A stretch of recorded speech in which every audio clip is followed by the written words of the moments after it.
Welcome to Speed Talk Live, which isn't really live, but a poorly produced podcast where we talk about NASCAR and all things racing. And occasionally we have a special guest or two, when we can get them to show up. Sit down, strap in, pull those belts tight. Speed Talk Live is on the air. Pace car is in. Green flag, green flag, green flag. Welcome to Speed Talk Live, everybody. I'm Greg Engel. Glad to have you. Coming out of the beautiful mess that was the Chicago Street Course. We're going to talk about that. A lot of driver changes, some other stuff going on. But first, let's welcome in Owen Johnson, Associate Editor, Cupscene.com. Hello, my friend. How are you? Hello, Greg. I'm great. It's great to see you. Good to see you, my friend. Let's talk about Chicago. And I know you've got some particularly good insight after we talk about wrapping up the race. Of course, Alex Bowman won the race, and there was a lot of things going on. It rained. The rain delayed the race for 90 minutes. And then we had the stoppage. We had protesters delay the start of the race. We finally got it. NASCAR, it was a timed race, which I thought was fantastic. The last couple of laps was fantastic to see Alex Bowman hold off Tyler Reddick. It was a whole tire thing. Alex was running the slicks. They were older. Tyler had fresher or rain tires, or somebody had rain tires. Somebody had slicks. They had them, but it was a tale of two tire strategies. He held off Tyler Reddick. Tyler Reddick on the last lap messed up coming out of turn 12, bumped the wall, and Alex got his much needed win. So Alex Bowman led 6 laps the entire season. Sunday, he led a total of 8, including, of course, the most important one, which was the final one to win his first race in 80 races. And of course, it makes you wonder, with all that time gone by, did he still know how to hold off somebody at the front of the field and win the race? Yeah, I mean, the position that we were in, like I knew as we got tire temp, we were a lot better than the 60. I didn't know what was coming behind us on slicks. I didn't know how hard I could run without killing the wet tire, just because I haven't been in that position. Obviously missed all the wet laps at New Hampshire, missed a lot of laps here last year. So I probably could have made a lot more pace there with like 3 to go and with 2 to go. I was kind of trying to take care of the tires, and then I realized that there was slicks coming, and ran pretty hard there for the last 2 laps. So, yeah, I mean, I knew there wasn't going to be a lot of laps because there was only so much time left in the race, and I knew with the gap that I saw behind me that we were in a really good spot.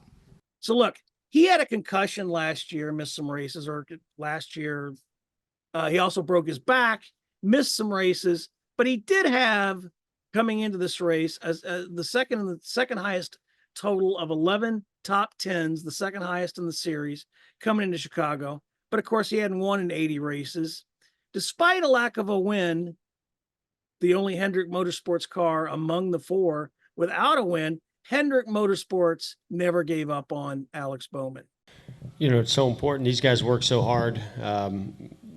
And you get to, certainly I get to spend time with guys like Blake, and you see him come in to Hendrick Motorsports, and there's a lot of pressure and expectations there. And so that's the same way for Alex and all the drivers. And so it's important that, you gel and the chemistry comes and the effort's there, but you got to win. At some point, you got to win, not just because you're at Hendrick Motorsports. It's because, it's really hard to get the team where they need to be to compete at the highest level on a regular basis, make the playoffs, then compete at a high level in the playoffs without victories coming to just remind everybody that we're doing the right things and we're working in the right direction and we're working well together. So, I think today was a huge day for both of these guys and the whole team, and I couldn't be more proud or happy for the whole group because I know what kind of pressure that they've been feeling, and it's amazing for all of us now, to have all 4 cars in the playoffs, and it's probably a bit of a reset now, right? Of okay, that weight just keeps getting heavier and heavier every week, and I think it just makes it harder and harder. And then they come in here and get asked a lot of questions. So I'm sure for both of them, it's nice to have this one off their back and then just start focusing forward on getting where they need to be in the playoffs. So SVG won on Saturday in a thrilling race under sunny skies. And then Sunday, under the rain, he and Larson, who was another favorite, both crashed out. The highlight to me, obviously, was Joey Hand winning a stage and finishing fourth. I thought that was a fantastic performance. And it was just weird. Like I said, we had protesters delay the start of the race. Then we had a rain delay.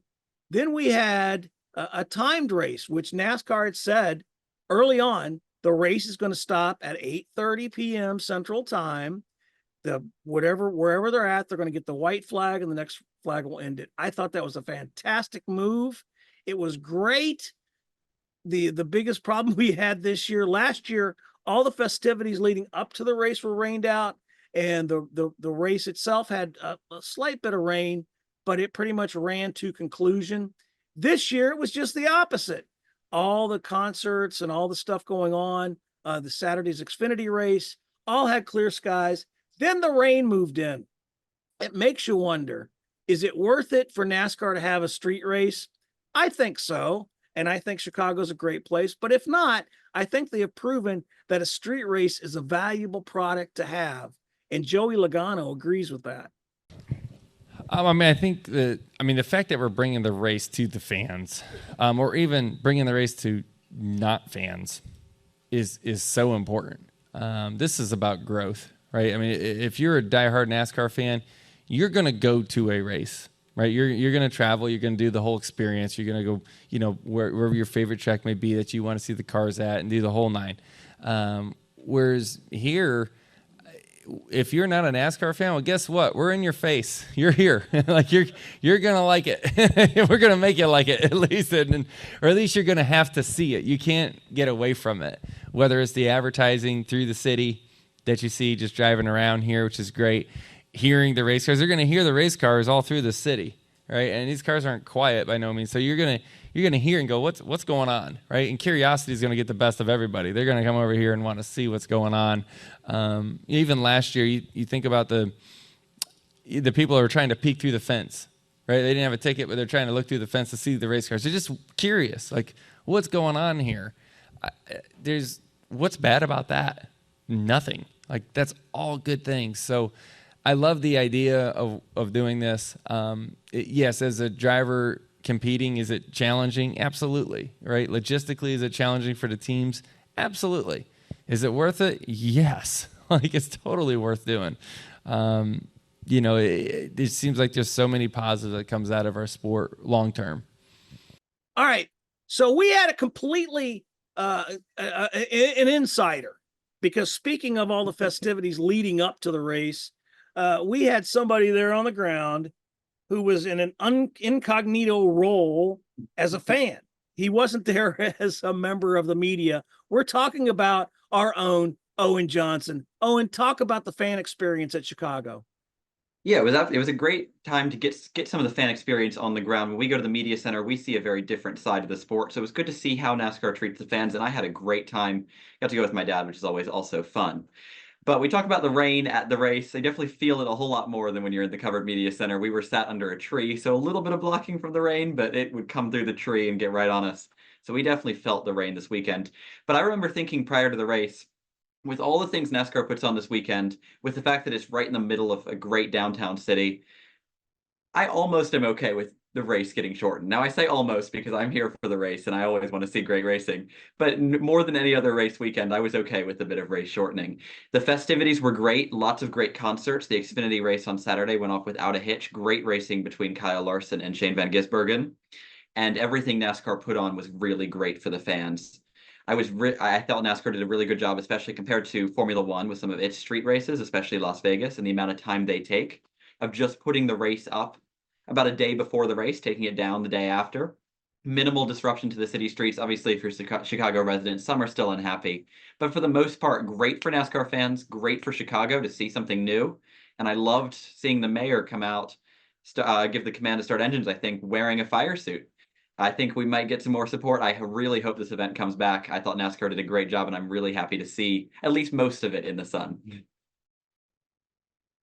And Ben Kennedy was talking on Sirius XM. Of course, we don't have the schedule released yet. That could come at any day, although I'm hearing it's going to be next week as they get some of the foreign stuff figured out. But Ben Kennedy seemed to hint that we are going to be back at Chicago next year. And I thought the optics were great. Yeah, it rained, which made the racing more exciting. You still had good crowds going on. It wasn't perfect, but I think if we can get a year where we don't have weather affecting anything throughout the whole weekend, it's just going to be the best it can possibly be. But I think we're going to be there next year. And again, that's what Ben Kennedy kind of hinted on Sirius XM in the days leading up to that. So we'll have something official on that. Something that did happen on the cool down lap. Alex Bowman was doing his cool down lap, and Bubba Wallace came in and smashed into him with his car, did a little bump. I guess there was some tie up earlier. They got together and Byron acknowledged that, Bowman acknowledged that and apologized. I guess Bubba was a little upset. But NASCAR this week fined him $50,000 for that incident on the cool down lap. Ironically, or kind of weirdly, Chase Elliott and Daniel Suarez also had a dust up.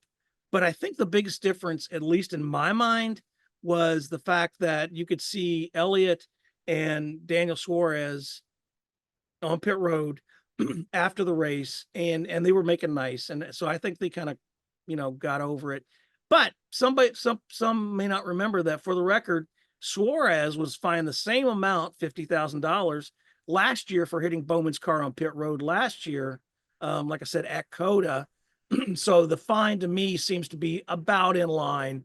But as you point out, Owen, there's been some backlash for the penalty. Right, there's been some backlash. You can point to other examples of drivers wrecking each other on the cooldown lap, some inconsistency there. And there probably is some inconsistency, but I do think there is a difference, like you said, between the two things. And it's not even just that they made nice on pit road. I think Bowman was perfectly happy to, in the media center after, acknowledge that, he pushed Bubba into the wall, took him out of the race. The 23 was on pit road almost every caution, completely out of the race. And he acknowledged that Bubba was justified in being angry. The problem, I think, is the severity of the contact. The 23 pushed the 48 really hard into the wall while his window net was down while Bowman was celebrating, whereas the 9 made a little bit of contact with Suarez, brake checked him, but there wasn't really anything particularly dangerous. Maybe it deserved a penalty. I know NASCAR called him to the hauler and certainly talked to him, sat him down after the race. I hope he doesn't do that again. Certainly no need for dangerous driving on the cooldown lap, but I do think there's something different. But I think this was just particularly egregious. We need to be discouraging slamming into each other in 3,000-pound vehicles before someone gets seriously hurt. And to those on social media who are criticizing the penalty because it doesn't let the driver show character if they're not allowed to bump into each other on a cooldown lap, I don't want to see that side of the character of the drivers. There's no reason. Safety violations are not the side of the character I want to see. Let them show their character in interviews, not on the racetrack like that. And sadly, I think some of the backlash comes from the fact that Bubba Wallace is African American. I'm not gonna hide that fact. And those criticisms because of that are wrong. He belongs in the Cup Series. He has the talent to be in the Cup Series, and he certainly doesn't deserve anything other than being critical of things like you mentioned. But to criticize him just simply because of who he is, I think is wrong. And hopefully those will go away in the future. Hey, something else that happened while you were there, the EV finally debuted. It was supposed to debut back in LA in February. I was all tuned up to see it. And of course the rain stop that. But there you were, you saw it. We all finally saw it. I think it's a good looking vehicle, but don't look for it to be racing anytime soon. Saturday was more about glitter used to announce a partner for NASCAR's sustainability plan. and it's a goal for them to reduce their carbon footprint to 0 by 2030. That remains to be seen. But in terms of seeing something racing different than a gasoline powered car, one of the things that you really have to dig into this plan, a goal of the sustainability plan for NASCAR is for the sport to move operations from what they term as a scope 1, which is fuel burning, to scope 2, which will be electric, for the on-track product. Now, it makes sense when the next step in NASCAR's green evolution on the track, it won't be an all-electric car, but it'll be a switch to hydrogen, a clean burning fuel that leaves no carbon footprint. Now, last year, Toyota, one of NASCAR's OEMs, debuted a hydrogen race car in a race in Japan. It was an amateur-driven event, but they had the hydrogen-based sports car over there, and it was raced in a series that's similar to the Grassroots series in America. NASCAR executives travel to see that. So I think the final step, you're going to see hydrogen before you see anything hydrogen in these cars, because it doesn't take a lot to adapt to that. I think it's more the infrastructure they're going to have to adapt. And the final step before we move to that all electric is something that could become a reality, I predict, in the next 5 years. And that's NASCAR stock cars racing hybrid powertrains, which is an internal combustion engine and in combination with some sort of electric power add-on. It's already been raced in Formula One. And the IndyCar series debuted this past weekend at Mid-Ohio, and it went off without a hitch. And in fact, if you think back, the next gen car was designed with such a system in mind. So that, rather than an electric car, an all-electric cars, it will be the next, and it's a next step, and it's a logical one, and it's an achievable one. So Saturday's announcement wasn't about just seeing this cool car, the crossover.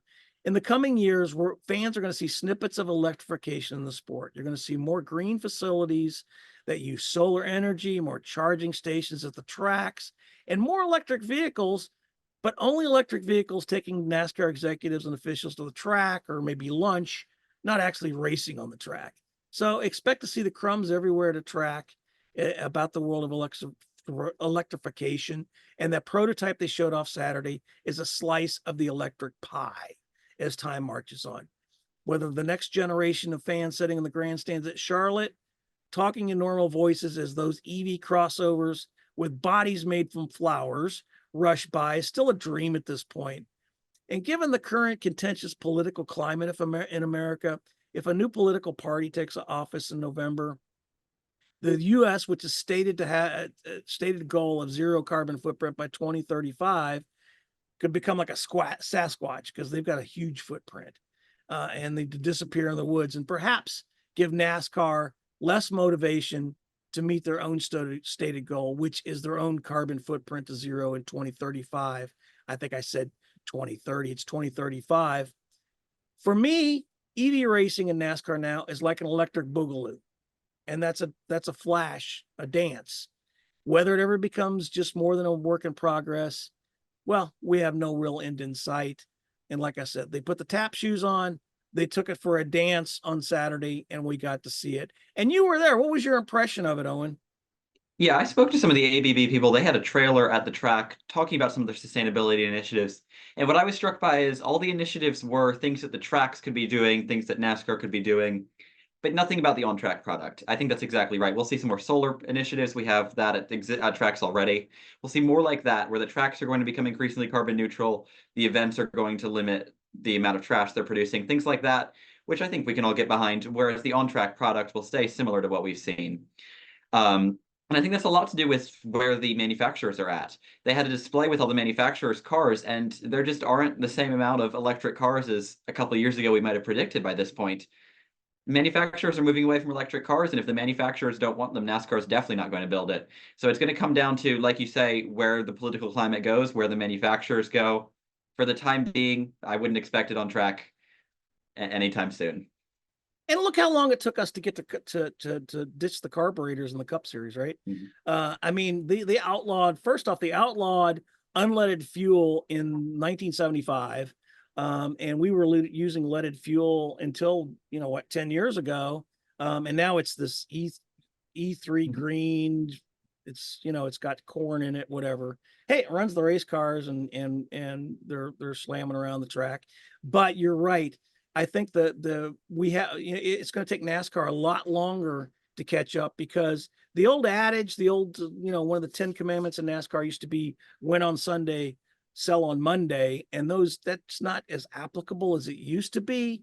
But until the electric car makes more of an inroad into the consumer market, it's not going to be as much, there's not going to be as much pressure on NASCAR to go all electric. So it's going to be fun to see. I predict that when you're my age, it could be the norm.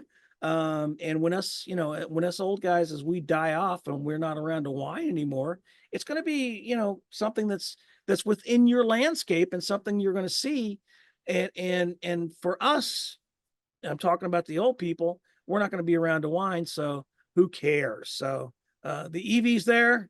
We got pictures. You got some pictures. They're up on cupscene.com, and there'll be more about that to come. Let's catch up on the other news. Rodney Childers got a job. He's going to Spire Motorsports. I thought that was kind of weird. Good for Spire. I think he's going to be great. I think he's going to help elevate that program there. I'm glad that those that have to jump the sinking ship that is Stewart-Haas Racing are finding, lifeboats and finding new boats to get on, new ships, so to speak. So Childers is going to Spire. Haley Deegan and AM Racing parted ways. They'll have Josh Berry in the Xfinity car this weekend. Joey Logano got in the AM race car this week in the Xfinity race and ran a top 10, which kind of put the nail in Deegan's coffin, I think. So and she was supposed to have the full season with them, but so far the results that they had were put it kindly underwhelming. Through the first 17 races, Deegan has only 4 races with finishes inside the top 10. Her average finish was 26.8. And like you said, and you were there to see it, they put Joey Logano in that AM race car on Saturday. And what were your thoughts on that?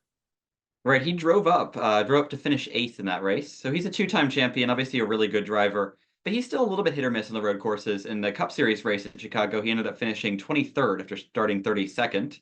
And he still managed to drive that car up to 8th, which clearly suggested to the team that it was a driver problem more than a team problem. I'm not sure I fully agree. There was one notable exchange over the radio where Logano had to explain to the crew chief, who's still relatively new, how to make the adjustments that he needed, which I just don't think you could expect a rookie to do. But we'll see if the results improve for the number 15 team with some other Ford drivers. Barry, who's a little bit newer himself to the Cup Series, and even NASCAR in general. Maybe if he struggles with the car, maybe it wasn't a Deegan problem. But we'll have to figure out as the season goes on. Certainly put the nail in the coffin for her, though. Yeah, and it begs the question at this point: is this the last we see of her? And I think that would be a shame, because Deegan once seemed to be poised to become NASCAR's next shining female star. Particularly when Ford snapped her up for their development program in 2019. I mean, her full-time foray into the NASCAR Truck Series in 2021 yielded 5 top 10 finishes and 68 starts and an average finish of 21.3.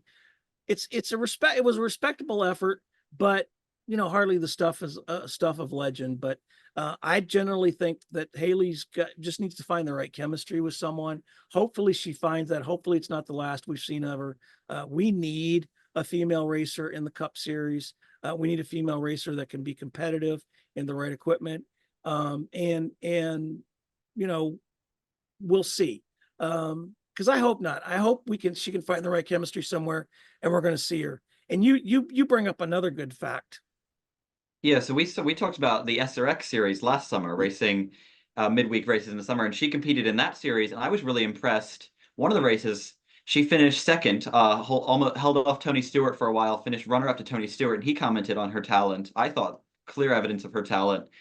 I know she can drive. I'm very confident in that. She has to find the right equipment, the right car, somehow develop her talents in NASCAR. And I think she's still a very talented driver who can do it. Yeah, and I forgot about that. She did do very well in the SRX series. So I think she's got the talent. We'll have to see. Hey, Noah Gregson found a home. leaving only Ryan Preece without a home next season. He is replacing Michael McDowell at front row. Michael McDowell obviously is going to Spire Motorsports, and it's going to be interesting to see with Rodney Childers at Spire. Him and McDowell together could be a potential power team. So we'll see how that goes. Of course, the only SHR driver now, like we mentioned, is Ryan Preece. He needs a ride, but it's got me thinking. Stewart Haas Racing co-owner Gene Haas, he's going to keep one of the team's charters, and he'll run a one-car version of a slimmed-down former SHR next season in the Cup Series. And there's a lot of speculation that the current Xfinity driver for the team, who happens to be the son of SHR of the current SHR president, Joe Custer, Cole Custer, could be the driver for the Cup Series. And some people seem to peg that in and say that he's going to be that for sure.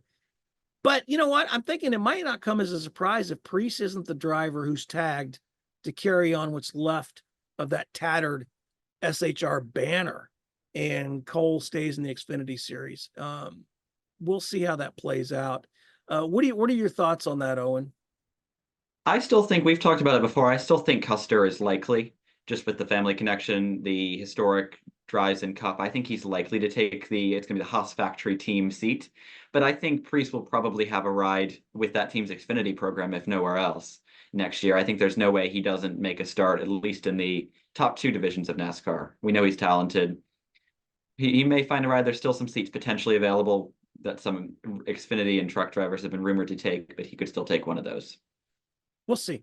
I mean, there you go. There's our debate. Maybe this time next year we'll be talking about Cole Custer or Ryan Preece. So we'll see. The final bit of good news that we got this week: John Force, NHRA Legends, out of a Virginia hospital and is back home in California in a rehab center, continuing his long road to recovery. Had that hard crash last month in Virginia, and has suffered some TBI, traumatic brain injury.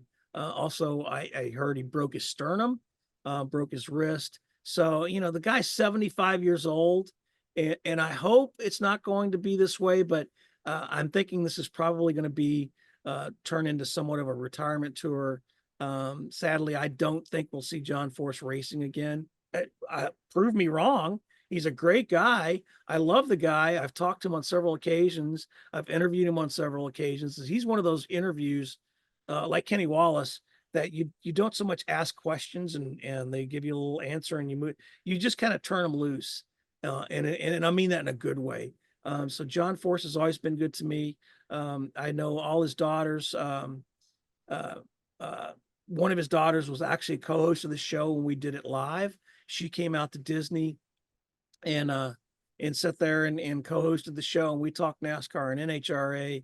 She stayed around for a couple hours signing stuff for fans. So the great family, John Force, I want him to live long and prosper, but unfortunately, I don't think we're going to see him on the track. And again, I hope he proves me wrong. Just rant and rave like you do to the TV during sport. All right, let's talk about rants. Now, we mentioned the protests earlier. They didn't get a lot of TV airtime, good, and I'm glad they didn't. But we had a couple protesters. Good for them. They got arrested, by the way. They went to jail. They were in jail as of Monday morning. I don't know where they're out now. Don't care. Don't care what you're protesting. Don't do it at a NASCAR track. And as they learned, fans in NASCAR don't like that too much. And what you're looking at is a video of one of the NASCAR fans actually pulling these guys' banners away from them after they climb the fence. Now, they locked themselves in the fence, which idiots, and the police came and unlocked them and took them into custody. Again, I don't care what you're protesting. Don't do it at a NASCAR track during a race. You want to stand at the entrance to the track? Great. That's fine. God bless America. We can do that. Don't do it at the track. Don't chain yourself. That was the dumbest thing ever. They tried it in F1. I think it was last season. They put themselves, they glued themselves to the track. You remember that, Owen? Yes, it was the British Grand Prix last year, and they stood in the middle of an active racetrack. I think fortunately for them, there was a red flag that came out right when they ended up doing it, so there was no on-track action. The TV didn't cover it at all. Same with NASCAR, which I think is a really good move. Don't give them the publicity because that's all they want. And I mean, don't glue yourself to. Don't be involved in an active racetrack. That's just you're not going to get your message out there if you're going to get hit by a car. That's not the right place to do a protest for yourself or anyone else. That's not a good idea. Here, here. I couldn't agree with you more, my friend. And on a speaking of a hot track, I don't know who it was, but somebody got their hard card snatched. Remember the media? They tried to drive a golf cart right before the rain delay stopped, and the track was hot again. And again, I don't know who it was, but there was a famous instance, and I'll say it. Jeff Gluck many years ago at California Speedway when it's still open, and I was there for this. He asked an official on pit road if the track was hot because he was going to go across the track and meet his family.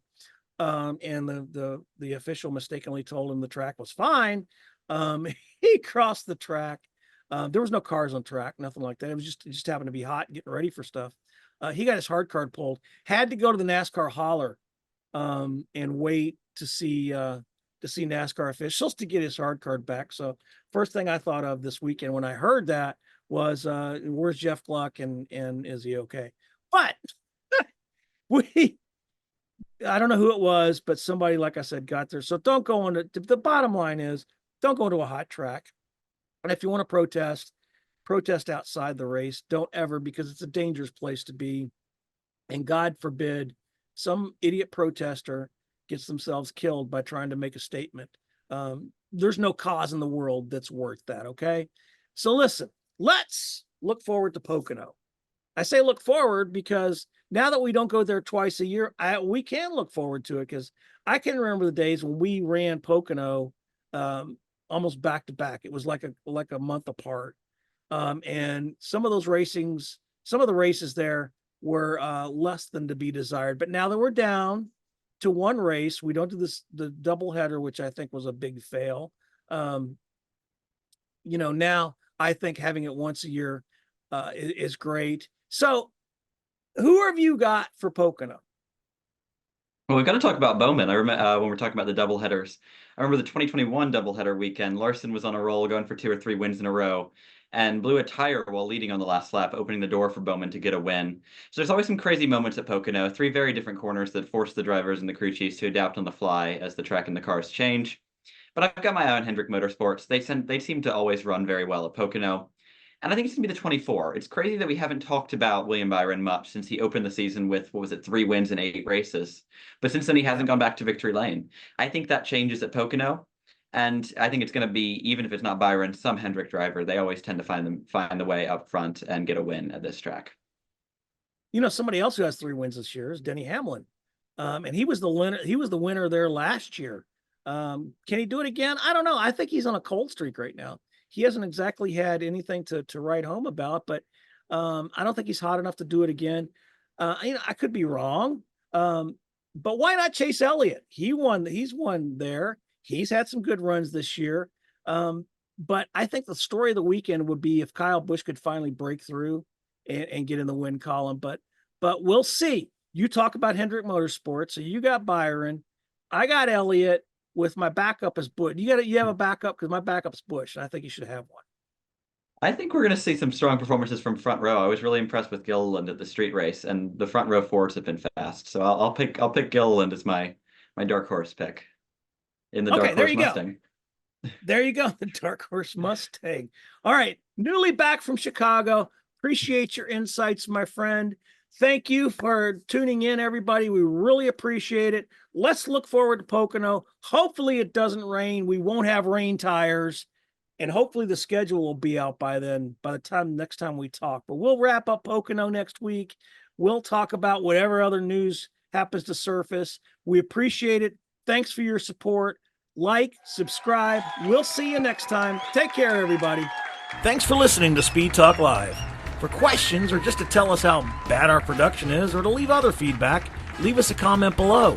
For all the latest NASCAR news, visit www.cupscene.com. Until next time, peace out, and let's go racing.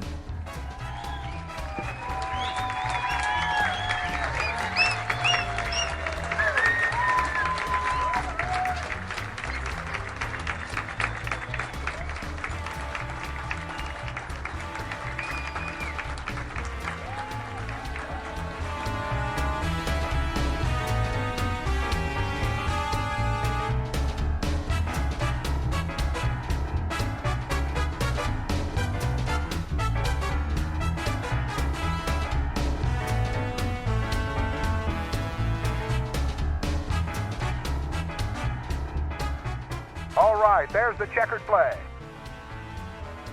Great job, driver.